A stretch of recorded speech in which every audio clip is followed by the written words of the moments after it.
Okay, we are live. Good afternoon, everyone. While we're waiting for everyone to log on, I'm asking folks to type into the chat box where you are right now geographically and what's one word to describe what you're feeling as it relates to this webinar. So let's see. Number of participants is growing. So I'll repeat what I just said. As people are coming into the webinar, I'm asking everyone to type into the chat box please type it into everyone, to all panelists, where you are right now geographically, and what's one word to describe what you're feeling as it relates to the webinar today.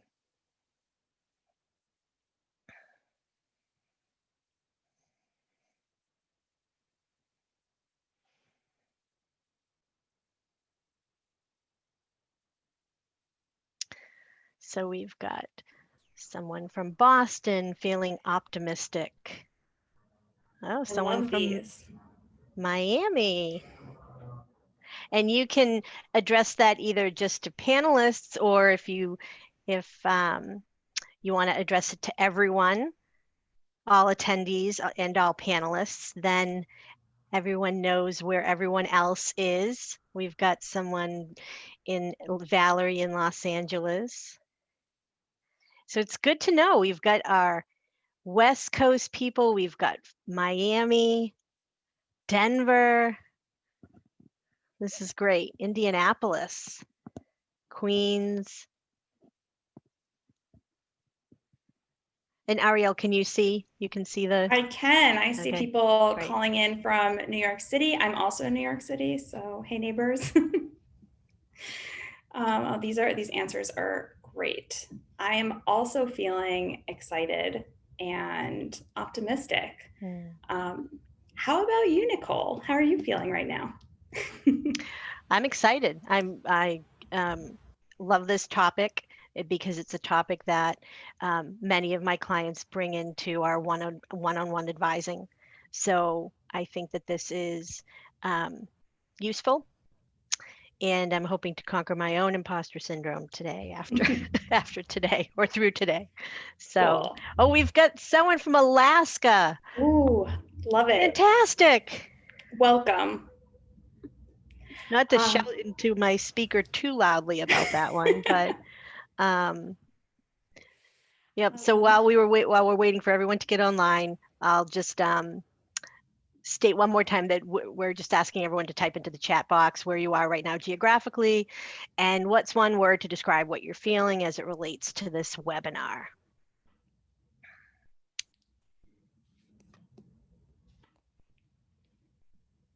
So while people are typing into the chat box, I'm going to begin um, and introduce myself. I'm Nicole Anderson, and I'm Associate Director of Tufts Alumni Career Services. Welcome to today's webinar, Conquer Imposter Syndrome at Work and in Your Job Search.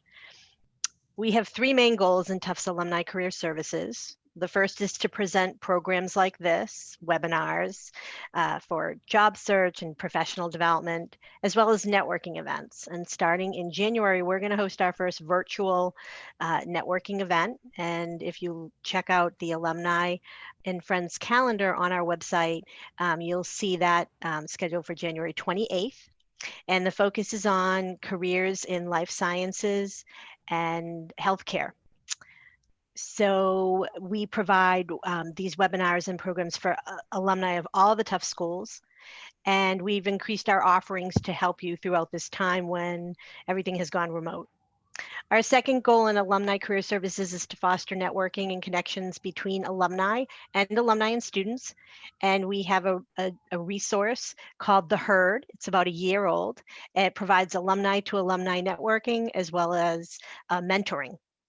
So please check that out on our website. And third, We provide individual career coaching services for graduates of arts and sciences and engineering and the School of Museum of Fine Arts. If you're interested in individual career coaching and you're in one of the graduate or professional schools or an alum of those schools, you can also go to my website and get a link directly to the career coaching services offered to you. Now for today's webinar, we'll be presenting from 1 o'clock to about 2 o'clock p.m. During the presentation, we ask that you type any questions that you have anytime into the chat box. We will address them throughout the webinar, and we'll also address questions at the end. We are recording this webinar, and it will be posted on our YouTube playlist in about a week and a half's time. So let me introduce our presenter today. Arielle Sadan is the founder of Revel an executive coach who loves identifying what makes people tick and figure out how to help them tick better. In other words, Arielle loves to help her clients learn how to become the best versions of themselves. As a certified professional coach, she specializes in helping early and mid-level professionals develop their leadership skills, carve out fulfilling career paths, and fulfill their professional and personal potential. Before becoming a coach, Arielle was a management consultant. She has worked across various industries, including financial services, education, technology, and telecommunications.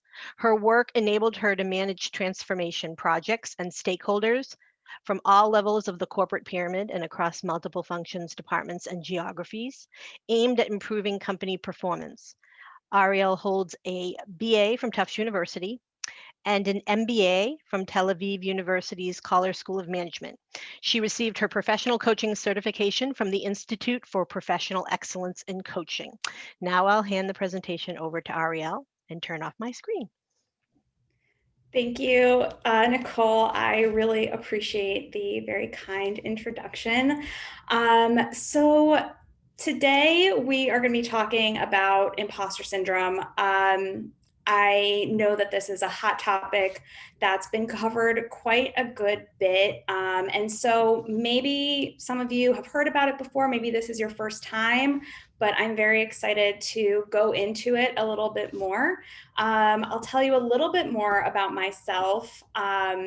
As you know, I'm an executive coach. I'm the founder of Revel and Awe. We're a coaching company really focused on helping professionals fulfill their potential in their careers. And especially these days, that also impacts their the trajectory of their lives. So we really cover the gamut of career topics, leadership topics, but also life topics. My career trajectory has been a bit of a windy road. I did my BA at Tufts, go Jumbos. I majored in English and minored in entrepreneurial leadership studies. I knew a bit about what I didn't want, but I didn't know a lot about what I did want. And so I dabbled a bit. I worked in financial services consulting. I learned a lot. It was interesting, but ultimately not what I really wanted to do. And I spent a few more years in a couple of other roles before realizing that I needed some time to reevaluate. And so I went to business school. I went to Israel, got my MBA at Tel Aviv University, and focused on organizational behavior, which is the intersection of psychology and business. When I came back to New York, I tried to be more strategic and went back into consulting, but this time really focused on transformation. And I had a really amazing time working across various industries in multiple countries across the Western Hemisphere, and started identifying really interesting themes in the clients that we were seeing and also in the company that I was working in. And that brought me to coaching, because in consulting, I felt like I didn't really have an opportunity to showcase my strengths. And I was seeing a trend of where I could really make an impact and capitalize and leverage my strengths in order to really add value to other people's lives. So that's what I do now. I now work with professionals really across the corporate pyramid with a specific focus for early and mid-level professionals on really helping them identify their goals, their leadership potential, and creating a really actionable path to make that happen for them. I'm also sort of keeping an eye on the chat as we go through, but let's really dive into what we're talking about today. So I'm going to tell you a little bit more about imposter syndrome. I'll tell you about the various subtypes. I was kind of surprised as I was learning more about imposter syndrome in my own journey to realize that there actually are subtypes and it's not just one overarching umbrella. I'll also help you identify how that shows up for each of the subtypes, help you sort of self-diagnose, and give you some tips, some tools, some mindset shifts to help you mitigate it. One thing that is really important for me is, as Nicole said, to really be actively involved in the chat. Please feel free to drop any comments or questions in there. We'll be monitoring it. I'll try to answer questions as they come up, and we'll also have dedicated Q&A time at the end. Okay, so let's dive in. Let's talk about confidence. In the chat, starting early to make use of it, what comes to mind when I say the word confidence, when you think about confidence? And I'll give you guys a minute to start dropping in those things. What associations do you have with the word confidence? Knowing what you're good at, very true. Competence, love that.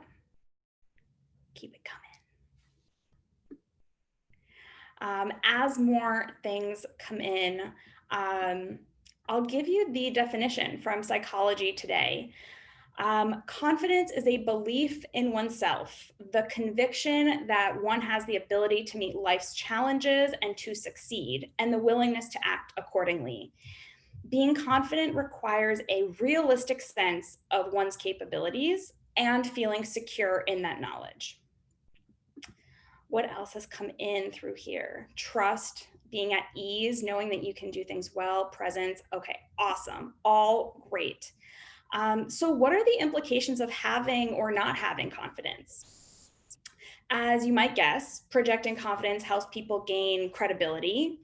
They make a strong first impression when you have confidence. It helps people deal with pressure, tackle challenges. It's also oftentimes very attractive because it puts people at ease and makes people feel comfortable around you because they can trust you. No surprises then that there are differences in the track records of men and women and their confidence levels and how that plays out for them in their professional lives. There's an oft-cited report from Hewlett Packard that showed that women apply for jobs when they meet every criteria, but men apply for jobs when they meet only 60% of criteria. Similarly, studies show that women will apply for a promotion if they meet 100% of the criteria, but men will apply if they meet only 50% of the criteria.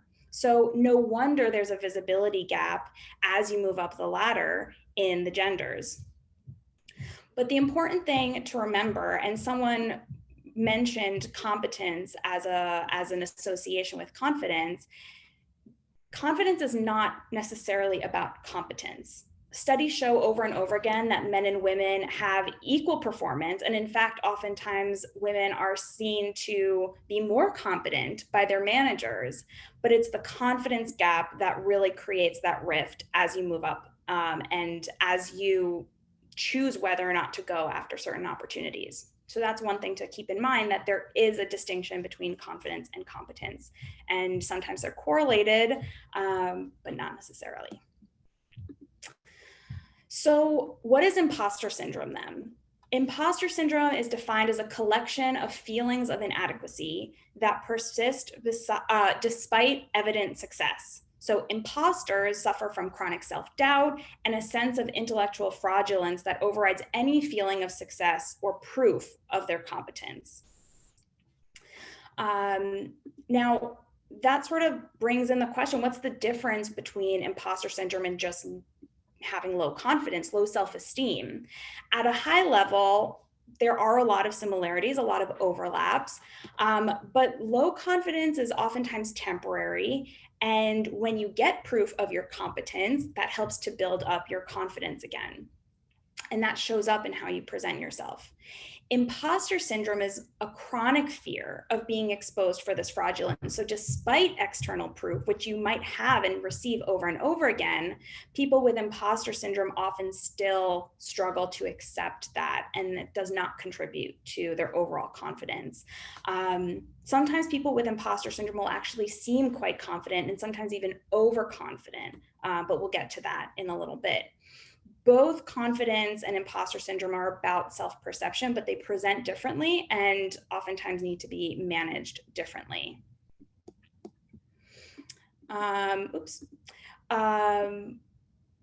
Studies show that at least 50% of people experience imposter syndrome at some point in their lives, but some studies also show that that number is actually closer to 70%. 70%, that's a lot. So clearly, needless to say, imposter syndrome is super common, and this goes across industries, across levels of an organization, age, really, it does not discriminate. So even if you think about that person in class or that person on your team or in your company who's really shiny and always seems to have all the answers and seems like they walk on water, they might also be struggling with imposter syndrome. So it's very, very prevalent. I don't know if that's helpful to know that that person might suffer from imposter syndrome, but maybe it is. I want to answer this one question that came in. How do you regain your confidence once you've lost it? It depends, and that's such a consulting answer. But I think the first step to regaining confidence is to really evaluate where the losses come from. Is it a self-perception of loss? Is it external? And start really building steps to move that really forward and bring that confidence back up. And that can be taking note of small wins in your life. And we're going to talk a lot about wins later. But give yourself the opportunity to build it back up. Look for proof of your competence, and find some friends to perk you back up, because you're probably amazing. In fact, it's not a probably, you're amazing. And it's really just a matter of helping yourself recognize that. The definition slide one more time. I will show that. This is the definition of imposter syndrome. We got a question about the percentage of males versus females with imposter syndrome. I don't have that information handy, but I can look it up for you. There's a lot of content out there around this. I will say that while many people think that imposter syndrome is something that is purely relegated to women, that's actually not the case. I've seen really hundreds of people in my coaching experience so far, men and women alike, who both suffer from imposter syndrome. I think women are much more common to recognize it and admit it up front, whereas men, it just shows up differently for them, and they might not necessarily know the signs as easily. So that's my personal experience. Okay, so what are the implications and the consequences of experiencing chronic imposter syndrome? Self-doubt, obviously top of the list. People with imposter syndrome consistently doubt themselves, their abilities. But it actually goes a step further. It can show up as anxiety, even depression. People with imposter syndrome oftentimes work themselves way harder than they might need to, which leads to burnout, a lot of wasted energy. And people with imposter syndrome who experience this oftentimes won't take the chance and go after opportunities where they don't feel entirely qualified, which means that they're missing out on opportunities where they can really move forward and succeed. So let's talk about the subtypes. Now, this is really interesting because I think it's not really commonly talked about. But according to research by Dr. Valerie Young, there are 5 subtypes of imposter syndrome, each with their own tendencies and fears. If you have a piece of paper, or a pen handy as I go through these. Take some notes on what strikes a chord with you. Likely you'll resonate with at least one of the subtypes. So we've got the perfectionist, the superwoman slash man slash person, the natural genius, the soloist, and the expert. Let's go into them. And as we go through each of these, if you also want, feel free to drop into the chat which one feels like it's you. And again, if you have a few, that's cool too. The perfectionist. So unsurprisingly, perfectionism and imposter syndrome are often two sides of the same coin. Now, if you think about it, perfectionists set almost impossibly high goals for themselves. And when they fail to reach that goal, they experience a lot of self-doubt, worry about measuring up, even shame. And whether they realize it or not, this group can also be a bit of control freaks, feeling like if they want something done right, they have to do it themselves, right? It has to be perfect, and they have to be the ones to deliver that. Not sure if this sounds like you. Well, if you've ever been accused of being a micromanager, do you struggle to delegate? And when you do delegate, do you often feel frustrated with the results that are given to you? Do you feel like you're not cut out for your job if you miss a goal or a deadline, or if you didn't get a call back or an interview with that company that you applied for? Do you feel like your work has to be 100, 120% perfect all of the time? And do you oftentimes feel like your success isn't satisfying because you think you could have done better? That's a really common one. So if that sounds like you might be a perfectionist. The super person. Since people who experience this subtype are convinced that they're frauds and everybody else is the real deal, that they actually know what they're doing, the super person oftentimes pushes themselves harder and harder just to feel like they're measuring up. But it's really a false cover-up for this deep insecurity and the fear that they feel that they're going to be unmasked for the fraud that they are. So they overwork themselves, oftentimes leads to burnout. It doesn't only harm their mental health, but also their relationship with others. So if this sounds like you, do you stay at the office, whether that's in person or online, making sure that your username is on green later than anybody on your team, even after the work is done? Do you get stressed when you're not working or feel guilty for not working? Have you sacrificed any hobbies or given up passions outside of work or outside of your job search? Oftentimes for students and often for people who are in the job search, they get this guilty feeling if they're not actively working on the job search at any given time, which means that you're actually not enjoying any of the time off, having fun, which is very important. Does that sound like you? The natural genius. The natural genius loves the gold stars. Dr. Young says that this type of person feels like they need to be judged on their competence, their abilities, and also based on the ease and speed with which things come to them. So if something is hard or takes them a while to get good at, they feel shame. These types of imposters also set really high standards for themselves, like the perfectionist. But it's not only about the expectations, it's also about how easy it is for them to meet those expectations. So if they don't get things right on the first try, alarm bells go off. And clearly that means that they don't know what they're doing. So if this sounds like you, maybe you have a history of excelling without much effort. Do you dislike asking for help or even avoid it? Do you feel like your confidence really plunges when you don't get things right on the first try, or if you face a setback? Do you not enjoy trying new things? That's a big one. Does that sound like you? If so, drop it in the chat.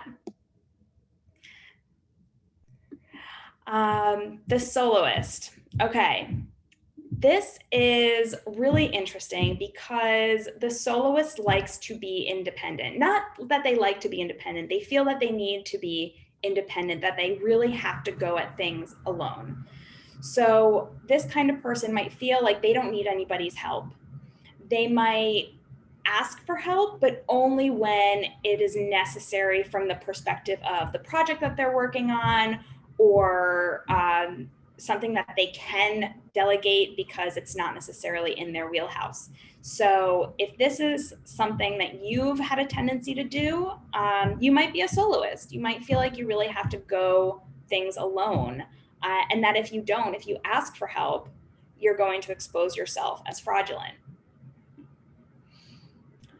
And that brings us to our final subtype, which is the expert. Experts measure their competence based on how much they know and what they can do. They think that they will never know enough, and they're constantly afraid of being exposed as inexperienced, unknowledgeable, not an expert.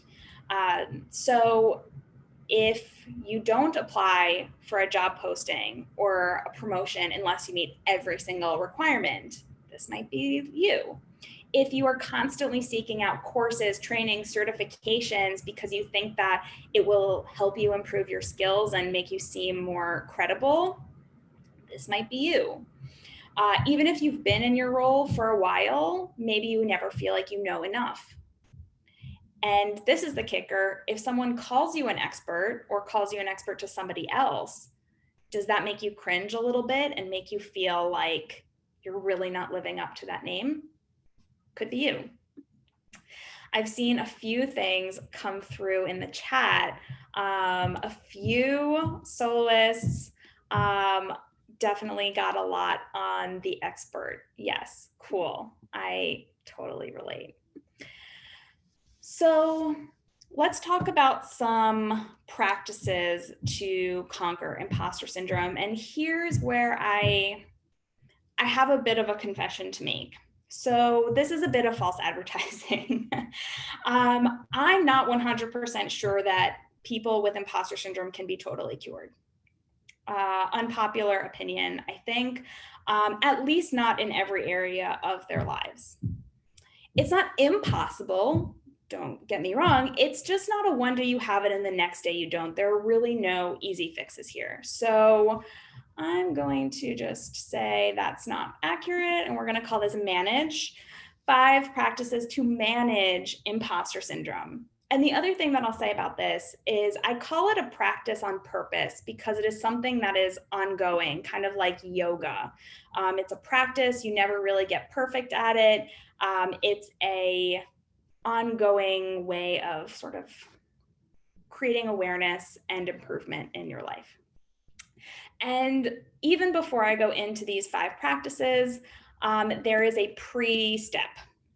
And that is, first of all, creating awareness when those feelings come up. Notice when you feel that cringe moment or that fear of being exposed, and validate it.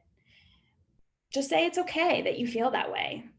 Give yourself permission to be afraid. And that's really difficult, especially for people who suffer from imposter syndrome, but that's the pre-work.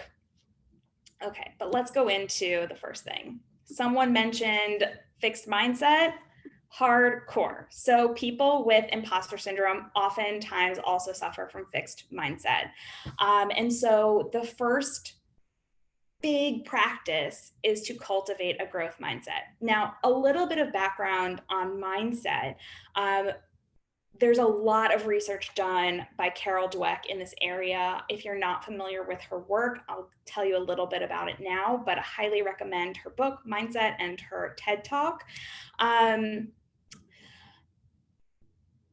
Developing a growth mindset is one of the most challenging, but also one of the most important shifts that you can make in your life. For dealing with imposter syndrome, yes, but also for cultivating resilience and building happiness overall. So people with a fixed mindset are oftentimes committed to being right. They're stubborn, they're not open to learning, they take feedback really personally. If they feel like they're not being respected or heard, they might lash out. They might dwell on mistakes and don't really like messing up at all. That brings on feelings of shame. Might sound familiar if that's something that you're dealing with imposter syndrome. In a fixed mindset, there is not a lot of possibility for evolution or growth. I mean, it's in the name. And it's also really hard to shift. Now, the other challenge that I'll just post here is if you were used to, as a kid or growing up, getting those gold stars, high likelihood that you might also suffer from fixed mindset. Nothing to be ashamed of, just something to be aware of. A growth mindset might be more open-minded, might be learning oriented and curious and willing to make mistakes and be wrong because they know that they can learn from them.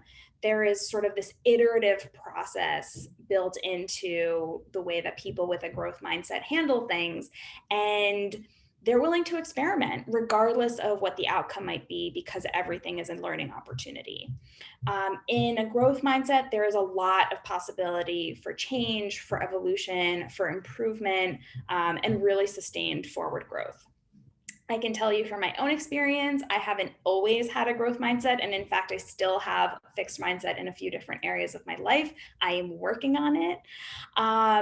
But that's probably mostly due to the fact that growing up, I loved getting those gold stars. I got good grades when I was younger. I didn't have to try. I was one of those natural geniuses, not genius, but felt very smart.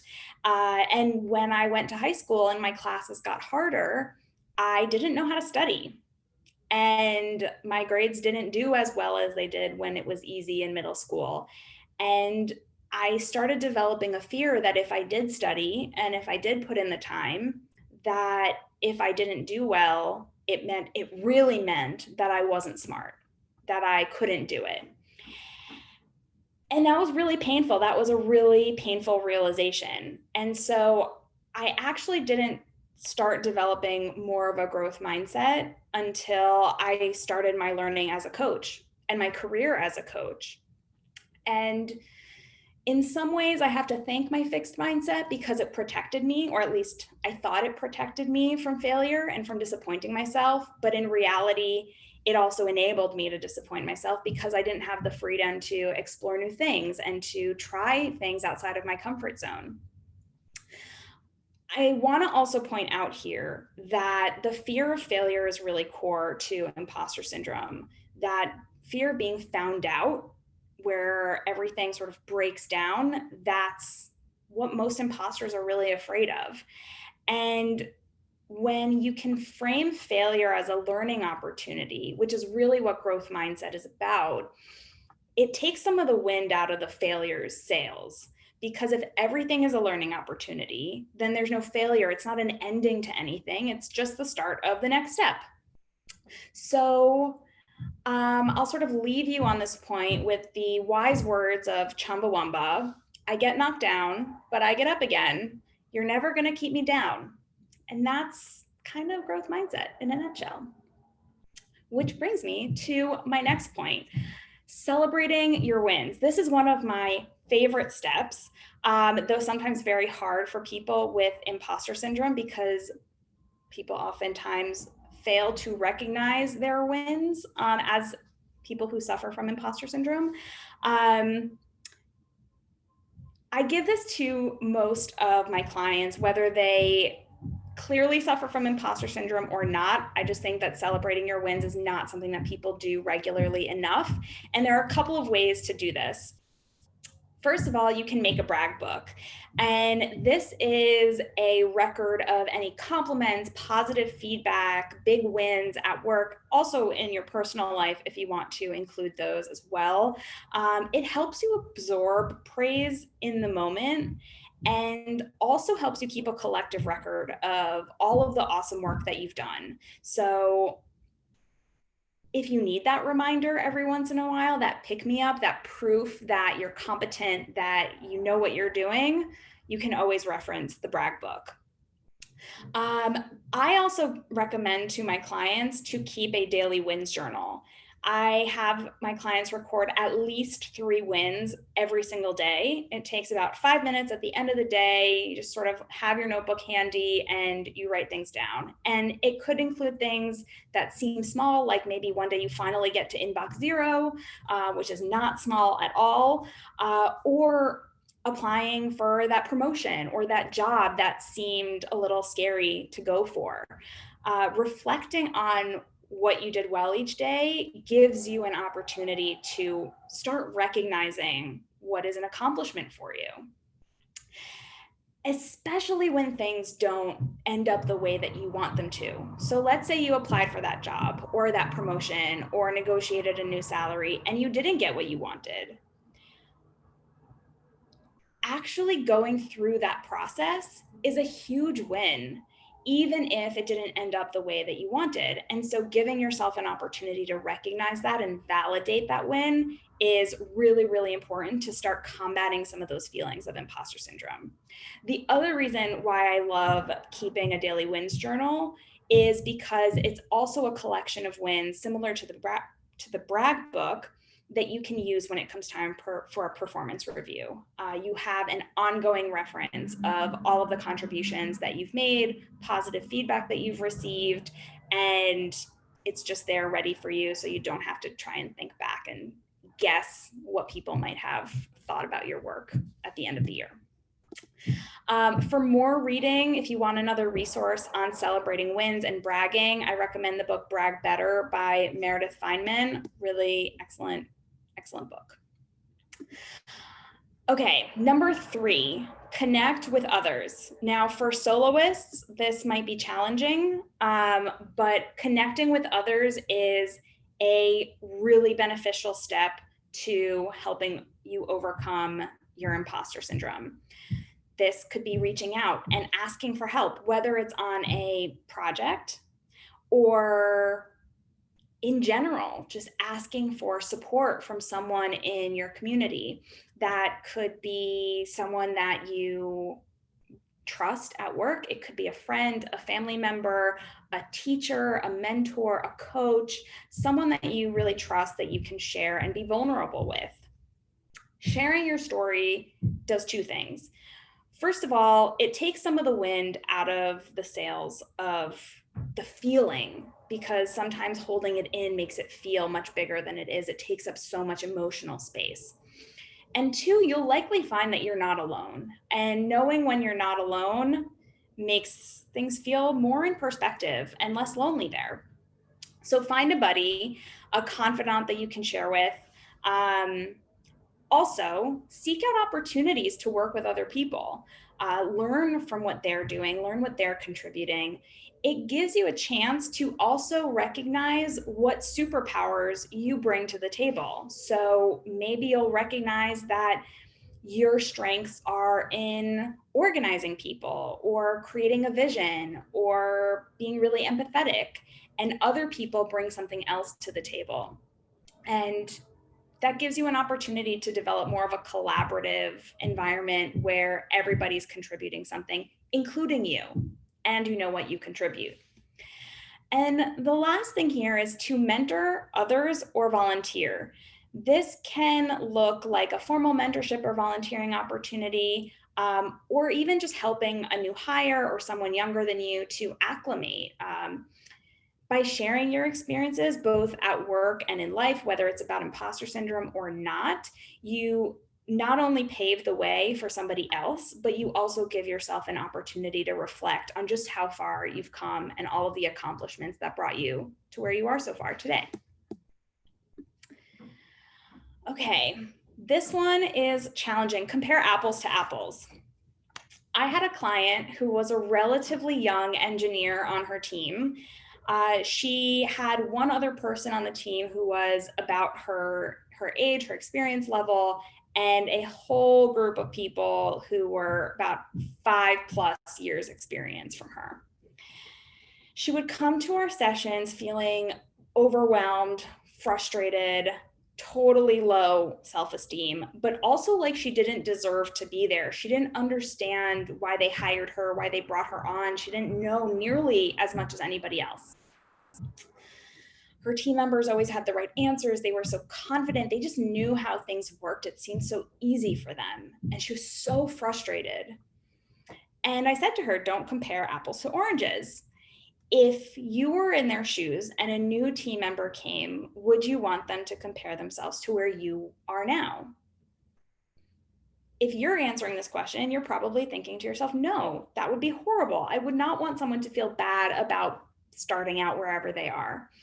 And that really sets the stage for how we compare ourselves. So less focus on comparing yourself to other people, which is a huge contributor to imposter syndrome, but also to refocusing on yourself, on where you are today versus where you were 3 months ago, 6 months ago, 6 years ago, whatever time frame feels good to you. When you reduce the noise of false comparisons, you can actually recognize your own progress and the obstacles that you've overcome in order to get where you are. And this actually also helps you set more reasonable goals for the future. So instead of aiming too high too fast and always feeling like you're failing, here you have an opportunity to recognize the pattern in what you've accomplished so far and set something that's manageable that will also help you achieve it and build that confidence in what you're capable of. The other thing that I want to point out here is, again, this focus on your superpowers. So everybody brings something else to the table, and you bring something amazing to the table also.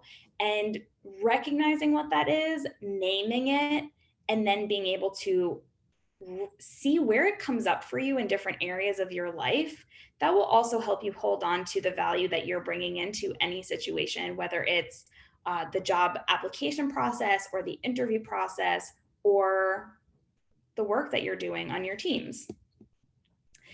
And that brings us to this last one, which is about aiming for progress over perfection. You might have heard the phrase, don't let the perfect be the enemy of the good, or don't let the perfect be the enemy of done. This is so important because imposter syndrome makes us want to be perfect, because if we're not, then we're faking it and we're frauds. It sometimes feels like those cartoon nightmares where you see the end of the hallway and you're running towards it, but the harder you try to run, the faster you try to run, the further away that end goal really seems. So instead of running that endless race, focus on taking small steps, really manageable, and recognize the progress. Give yourself some credit. You are doing the best that you can, and you are moving further than you give yourself credit for. I see this with all of my clients, with all of my friends, and there is so much more that you are able to accomplish than you think. But by trying to run an endless race and aiming for that perfect, you're just not recognizing it. Also important to note that aiming for that perfection does nothing for your mental health or for your performance or for your relationships or for your own feelings of self-worth or for your ability to actually successfully achieve your goals. So look at the progress that you're making and focus on that rather than striving for pure perfection. A little bit of the 80-20 rule there. So in the words of Dr. Young, she says the only way to stop feeling like an imposter is to stop thinking like an imposter. And that might be true. We'll see. But from my experience, the only way to really stop thinking like an imposter is to really own the value that you bring and to really give yourself the credit that you deserve for all of your accomplishments. Other people are doing it for you, but people who experience imposter syndrome oftentimes can't hear it, or they might hear it and it makes them feel bad because it feels disingenuous. So let yourself own your accomplishments and really feel that pride. You're allowed to. Even if you're not exactly where you want to be yet is the operative word. And also, don't be afraid to go after things that you're not 100% ready for, or 150% ready for, because you're probably more ready than you feel that you are, even if you're not meeting 100% of the qualifications. Again, it's all about progress rather than perfection. So even in practicing these management techniques, lean into that discomfort of feeling insecure and use it to recognize a shift to that growth mindset and start celebrating your wins, however small they might be. Start valuing the progress that you're making rather than striving to reach perfect expectations that are likely not going to happen. And really let yourself connect to others. Give yourself permission to let your guard down a little bit. Today, you might be afraid of failure. But that also means that you might be robbing future you of really amazing opportunities. So if we've learned anything about imposter syndrome today, it's that you're more than capable of going above and beyond and delivering on what you want.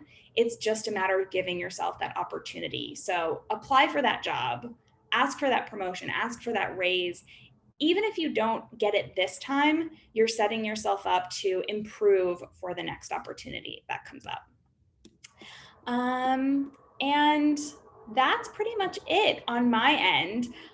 One thing that I do want to point out is that for anyone who's on this webinar, for Tough students and alumni, Revel and All, my company, is offering a free 60-minute coaching session. That's a full coaching session for anybody who wants to talk through imposter syndrome, through their job search, through leadership, or ways to improve their leadership capabilities to move up.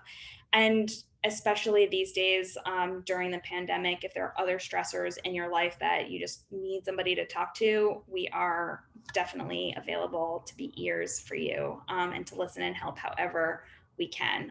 You can book that session on revelandawe.com/tufts. And yeah, I look forward to talking to you guys. And in the meantime, if you want to get in touch with me, you can email me directly, Arielle at revelandawe.com. You can follow us on Instagram and on LinkedIn. You can also connect with me directly on LinkedIn. Just send me a note that you were here. And we have some questions. Awesome. Yes, I'm ready. You did a great job of following the chat and addressing them yourself. So I appreciate. But some did come up that I held till the end, cool. Or that came in at the end. So one that came up during the session is about the types. Do crossovers happen? I feel like a perfectionist and a natural genius. So 100% yes. I think that Dr. Young would probably try and categorize people a little bit more. I don't think that that's totally possible, because imposter syndrome is something that so many people feel, and it comes out in different ways.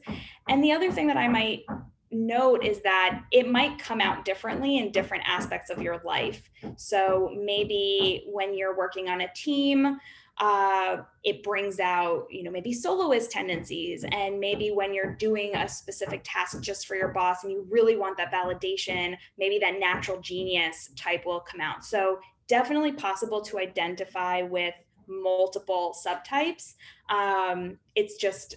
It would be interesting to know where they're showing up for you.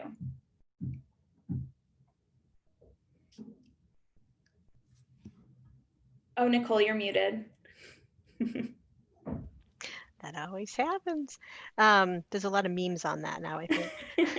Are the management strategies for imposter syndrome the same for all 5 types, or are there differences?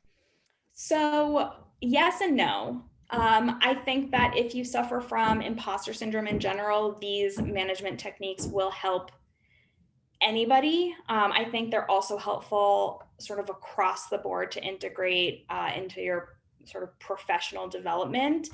But yes, perfectionists will likely benefit from celebrating progress, celebrating small wins. The natural genius might, really want to focus on growth mindset. The soloist might want to focus a lot more on reaching out to others and connecting with others. So I'd say across the board, they'll be helpful, But depending on where your weakness is based on the subtypes, that might sort of be the place to start. Okay. Let's see. What do you do when you don't feel as competent as someone who just started, i.e., you should have more experience? That's a tough one. So I would have a lot of questions about why you don't feel competent enough to whoever asked. Is it evidence-based, or is it in your mind, and what's sort of sparking that feeling for you? So I would say, first of all, evaluating how true that actually is on as objective a basis as possible. That's a great place to start.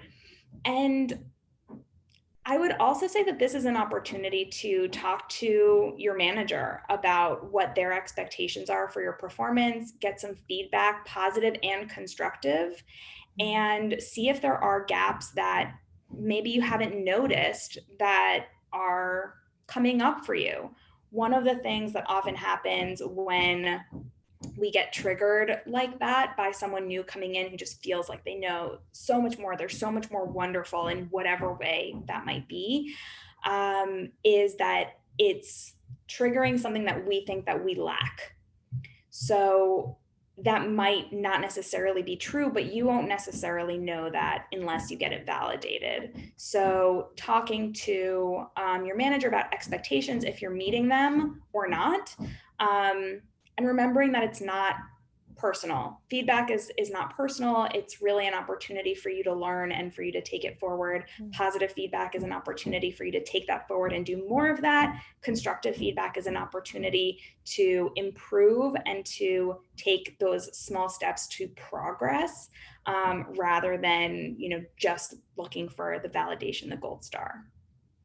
Well, that's a good segue to the next question, which is, what if you get external clues from others, like a boss or CEO, that perfection is important?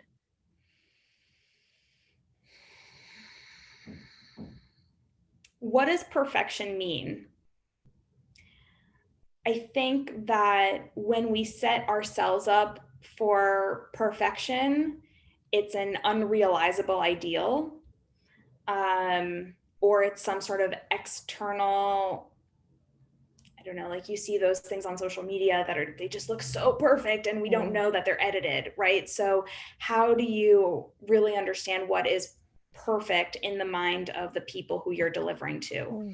And asking, I think a lot of it is about expectation setting.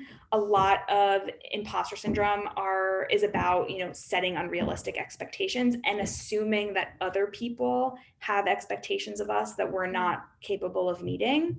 But putting things out on the table and asking, I get the impression that you guys want everything to be really perfect. What does that actually look like? What examples can you give me so that I can really strive to replicate that in my work? Is it about attention to detail? Is it about presentation, the way you present yourself, the way you present your work? There are a lot of different ways that can show up. And so if the feeling that you're getting is that perfection is expected of you, I would try and understand in more tactical terms that are actionable, what does that mean, so that you can work towards that as best as possible. All right. The next one. You mentioned that women apply to jobs at 100% qualification, but men do at 60%. Do you think this also suggests that men are considered qualified at 60%, but women at 100%? No. I'm not an expert on diversity and inclusivity, so I don't know the numbers on hiring statistics, but competence is sort of equally perceived, if not actually more weighted towards women, and performance are equally perceived. So higher likelihood that, if 10 people apply for a job and, 8 of them are men, just statistically you have a higher likelihood of a man getting that job. But if it's 50-50, then it's a coin flip. And so part of the question is a matter of like, it's less about competence and more about confidence. Who's putting themselves up for those jobs? How are you getting yourself in front of the recruiting manager, the hiring manager, getting referred in? There's so many components of the recruiting cycle. And so no, it's not about competence. It's definitely about confidence and about the legwork that you're doing behind the scenes to make sure that you're getting yourself in front of the right eyes during the hiring process. All right, next question. How do you approach applying for a job when you don't meet 100% of the requirements? Do you just ignore the ones you don't meet, or do you acknowledge them? Great question. Both. I think it's important to acknowledge gaps. Transparency is one of my highest values, and so I believe in being transparent. It really depends how big the gap is and how transparent you want to be. But I think that there's an opportunity to talk about those gaps in a way that demonstrates your excitement, your curiosity, your ability to be coached and to take feedback in order to develop into that, whatever it is, the qualification, the skill set, the expertise.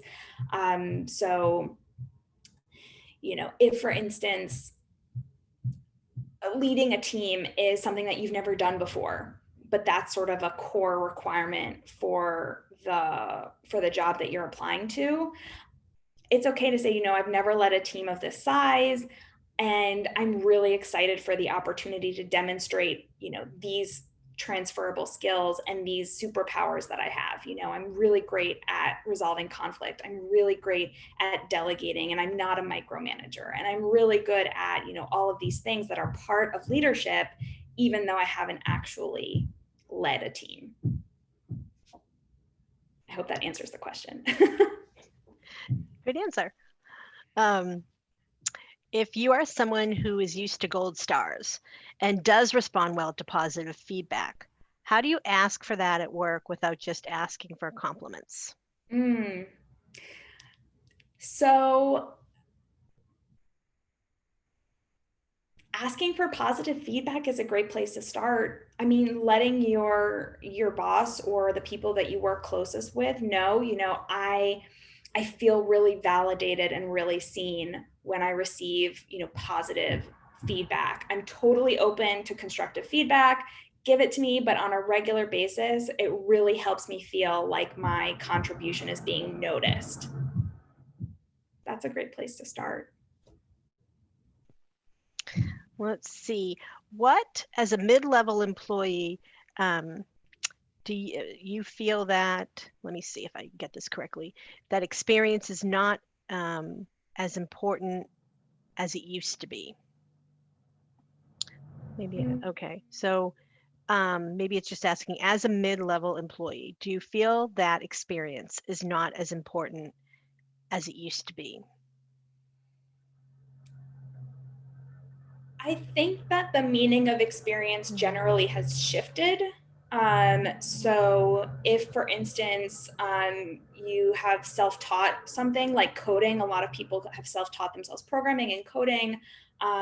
Your experience in it doesn't always need to be professional. So maybe you built out a website or a product, and being able to talk about those non-work experiences are helpful if that's the role that you're trying to get into.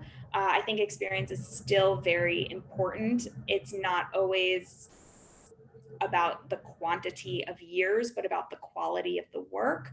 But I think most of the time you still need to be able to speak to whatever experience you have, or transferable skills or experiences into whatever you're looking to move into. Sorry for the construction.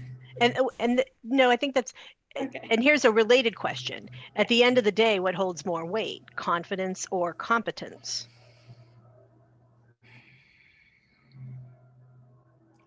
Both. Um, Competence is important because you need to prove that you can deliver. And confidence is important because you need to be able to tell people that you delivered. And no one is really going to speak up for you in the long term if you're not speaking up for yourself. And so they're both really important. I think different people would give you different weights. I would probably put them as equal, and also really depending on what stage of your career you're in, what process you're in. Confidence is super important across the board, whether you're applying for a job, a promotion, negotiating a raise, or asking somebody out on a date. Those are all really important for confidence. But you also need to be able to back it up with proof and with delivery. So competence is definitely still important. You're still muted. Thanks. I think those are all the questions that I'm following from the chat. Awesome. Right on time, Yeah, and too. it's 1 minute of.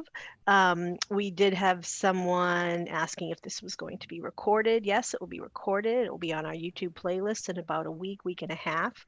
Do you want to throw your slide up one more time, that last Sure. slide? I think I should have given you more time to put that up there so people know how to get in contact with you. I want to thank you, Arielle, so much for this really interesting. Um, I hesitate to say fun, but I really I enjoyed it and sort of trying to figure out which type I am. Um, they all resonated with me, so that maybe that means I do have imposter syndrome. So um, thanks again. I'm sure you'll hear from many of our attendees today, and thank you to the attendees for tuning in. Did you Thank have any you. last words that you wanted to put out there to our community? I really wanted to thank you again for putting this together and making it happen. I'm glad it almost felt fun. It was definitely fun for me. This is my fun space. I'm very fortunate to love what I do, and I'm really excited to hear from the Tufts community because like we've all been to the same campus. We know what Mhm, we've all gone through there, mhm, and I love the ability to contribute back to the community and stay a part of it. So mhm, please feel free to reach out. I'm definitely happy to answer any other questions that come up, mhm, and mhm, be in touch. Come forward, come forth, introduce yourself, mhm. and let's keep the jumbo spirit alive and manage imposter syndrome together. Well, everyone will have an opportunity to provide feedback on the survey that they're going to get in about an hour's time. And in that email, if you look for that email, there will be a link to Arielle's offer for the complimentary session. So you'll get that link and that's it. So thank you very much, everyone. And um, we'll see you for our next session in the new year. All right. Thank you. Okay. Take care. Bye. Bye.